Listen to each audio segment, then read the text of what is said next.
Wanita menoleh untuk mencium suaminya. Tapi suaminya menggunakan obeng untuk menusuk tenggorokannya. Helen menatap suaminya dengan tidak percaya. Lalu perlahan-lahan jatuh ke tanah. Pendeta Roy setelah memastikan istrinya tidak lagi bernafas. Dia mulai berteriak ke langit. Untuk memohon kemurahan hati Tuhan. Saya ingin menghidupkan kembali Helen. Ya Tuhan, saat inilah. Hidupkannyalah kembali. Ternyata Roy mengira. Dia diberikan kemampuan untuk menghidupkan kembali orang mati oleh Tuhan.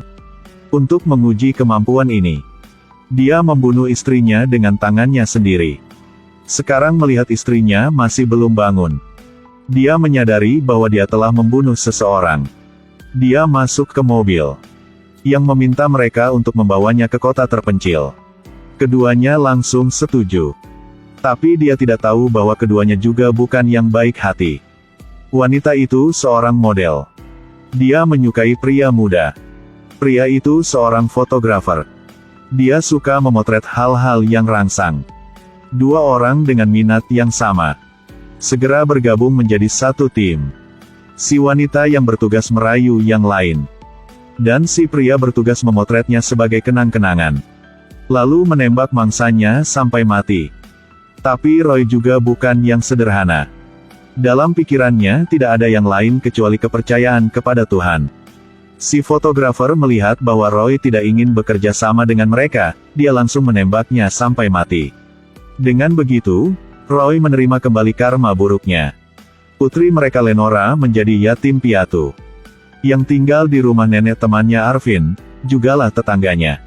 Seiring berjalannya waktu, Lenora dan Arvin tumbuh dewasa. Karena kepribadiannya yang menyendiri, Lenora selalu dibuli oleh para preman sekolah.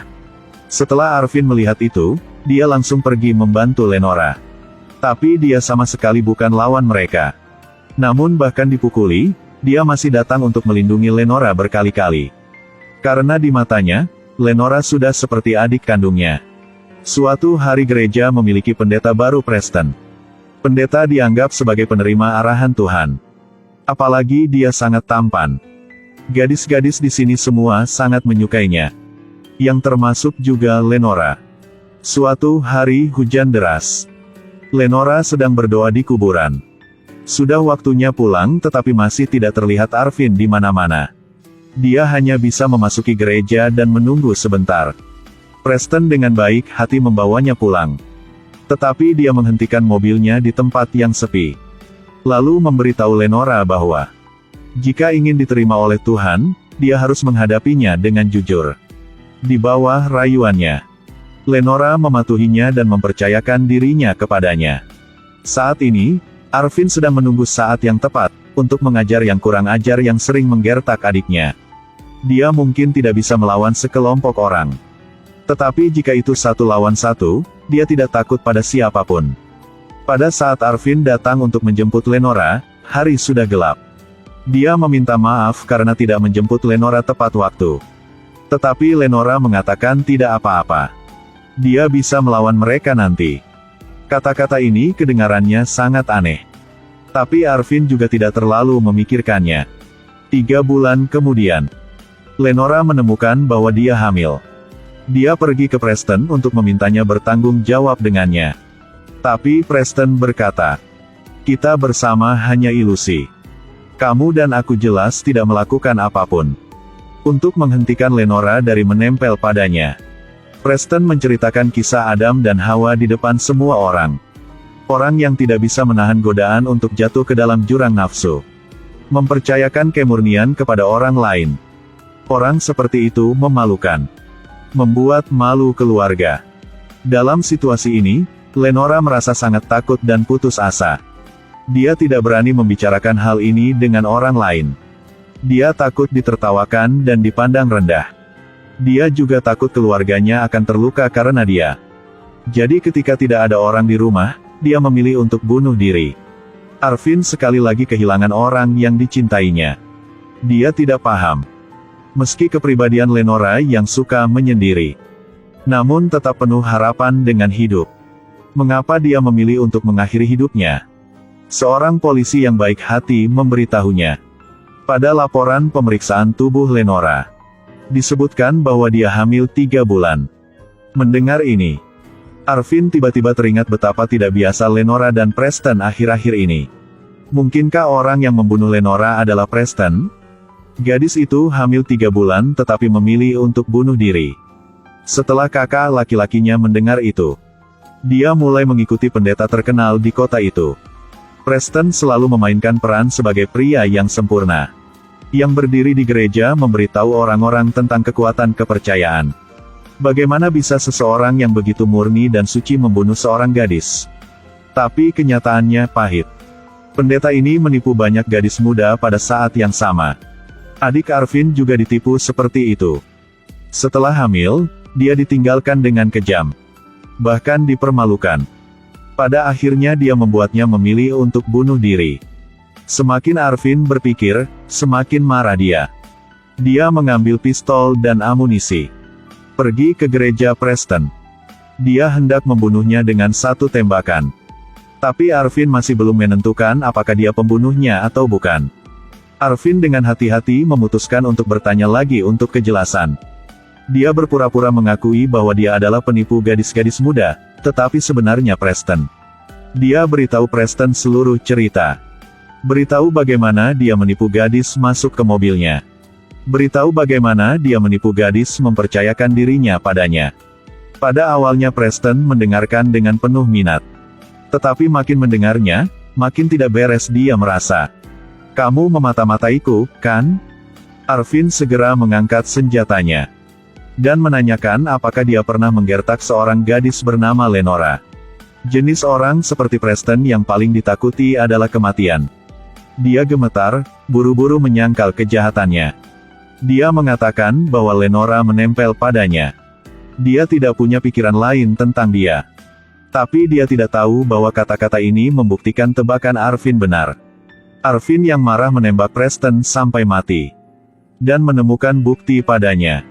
Arvin tahu dia telah membunuh seseorang. Dia mengambil bukti dan pergi dengan panik.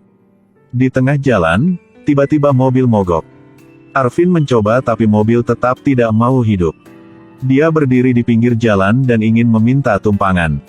Tepat pada waktunya, bertemu dengan pasangan model yang mengejar rangsangan baru-baru ini. Mereka terlihat antusias dan baik hati. Tetapi mereka berkendara ke jalan terpencil. Ketika si fotografer keluar dari mobil untuk buang air kecil, Arvin melihat pistol di tubuhnya. Dia segera meningkatkan kewaspadaannya. Diam-diam letakkan tangannya ke belakang. Untuk memegang pistol yang baru saja mengakhiri hidup Preston. Memang, si fotografer mengeluarkan senjatanya segera setelah dia kembali. Tapi sayangnya, dia 1 langkah lebih lambat dari Arvin. Fotografer yang melukai banyak orang sekarang jatuh ke tanah. Menoleh ke belakang. Si model juga mengarahkannya ke arahnya. Sebenarnya, dia tidak tertarik membunuh orang. Dia hanya menyukai pria muda yang tampan. Awalnya, dia bermaksud membunuh si fotografer.